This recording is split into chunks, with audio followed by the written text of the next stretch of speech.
Dipa Nusantara Aidit atau disingkat dengan DN Aidit merupakan salah satu orang menteri dalam kabinet Dwi Kora pada pemerintahan Soekarno. Pada saat itu juga dia juga menjabat sebagai Ketua Sentral Komite Partai Komunis Indonesia atau PKI.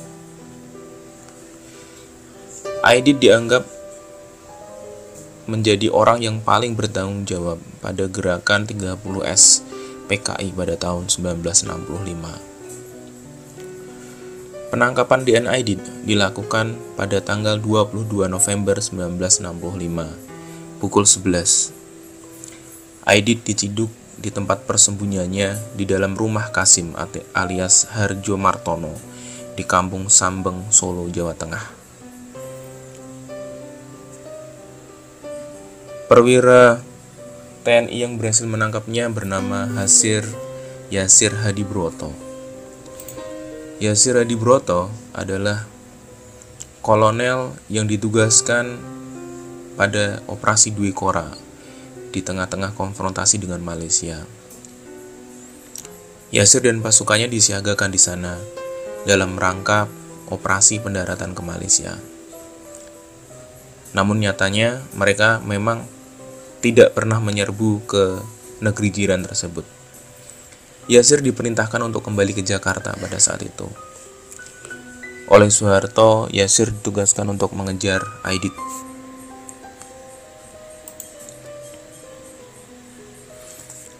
Sebelum ditangkap di rumah Kasim, Aidit bersembunyi di beberapa tempat. Dalam perjalanannya, Aidit dari Jakarta menuju ke Semarang untuk mengadakan rapat, konsolidasi, dan koordinasi dengan pimpinan PKI yang ada di Semarang. Pimpinan PKI yang ada di Semarang mengadakan rapat dengan hasil bahwa mereka, Partai PKI Indonesia, Partai Komunis Indonesia, tidak bertanggung jawab dengan peristiwa G30S dan mereka tidak ada hubungannya. Mereka merasa bahwa mereka dikambing hitamkan. Kemudian Aidit pun pergi ke Solo untuk berkoordinasi dengan pimpinan yang ada di Solo. Namun pimpinan PKI yang ada di Solo menolak kehadiran Aidit dan menganggap hasil rapat di Semarang itu tidak diterima oleh mereka. Kemudian mereka membawa Aidit ke Loji Gandrung yang ada di Solo.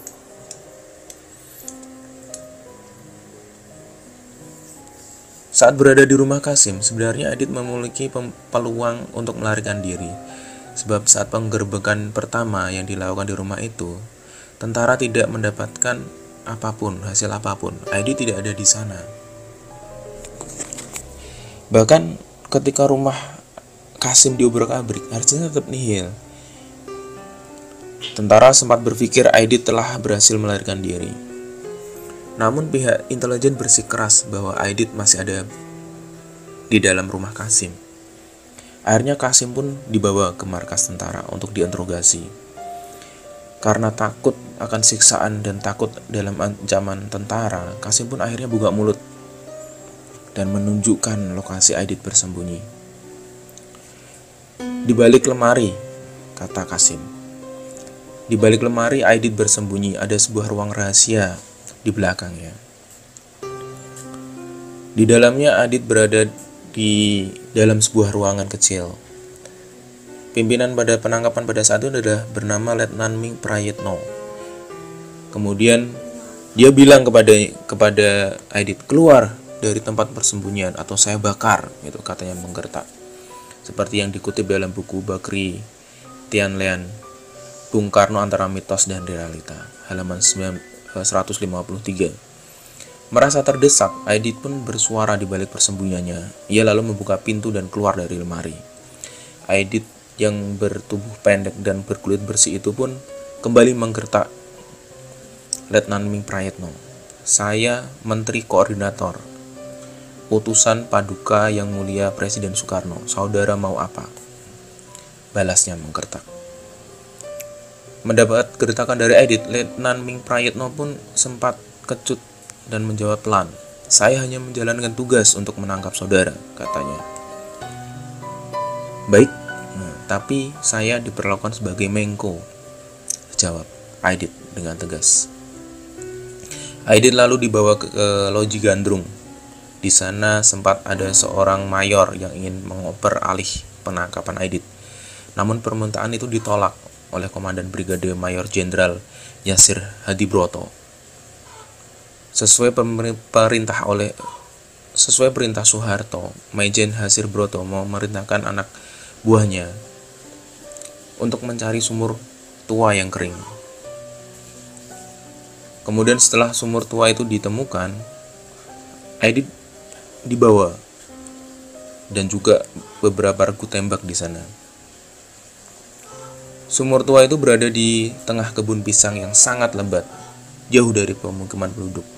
Saat itu Aidit sudah tahu bahwa dirinya akan ditembak mati. Namun dia masih berusaha untuk menggertak. "Tahu kamu artinya seorang Mengko? Seorang wakil ketua MPR. Apa ini sumur? Untuk apa?" katanya kepada Maijen Yasir Hadibroto. Namun gertakan Aidit kali ini tidak berpengaruh.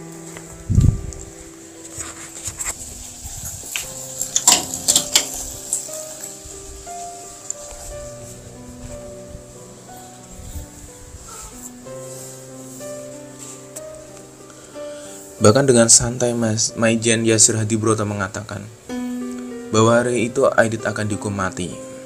Ini tempat seperti para Dewan Jenderal dihukum mati. Mayatnya dibuang ke dalam sumur lubang buaya. Merasa ajal sudah dekat tiba, Aidit pun meminta untuk berpidato kepada Yasir Hadibroto. "Jangan tergesa-gesa, saya mau pidato dulu," katanya.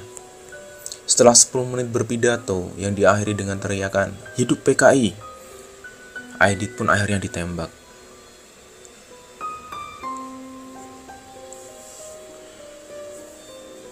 Itulah perjalanan seorang tokoh komunis terbesar di Asia Tenggara, dengan berakhir dengan tragis. Setelah tumbang berlumuran darah, jenazah Aidit dimasukkan ke dalam sumur tua di tengah kebun pisang. Di atas jenazahnya, para tentara menindihnya dengan sejumlah batang pisang yang ditebang, kayu-kayu kering dan tanah, lalu membakarnya. Hal ini dimasukkan untuk menghilangkan jejak Aidit. Sejumlah tentara yang dilibatkan dalam penembakan itu berjumlah 4 orang, ditambah 2 kopral dan pengemudi jeep. Saat itu tidak ada yang tahu bahwa Aidit akan ditembak mati oleh tentara. Maijen Yasir Hadibroto selalu merahasiakan eksekusi tersebut. Bahkan dia melaporkan bahwa abu di atas sumur hasil pembakaran kayu yang ditumpuk itu sebagai jenazah Aidit yang telah hangus terbakar.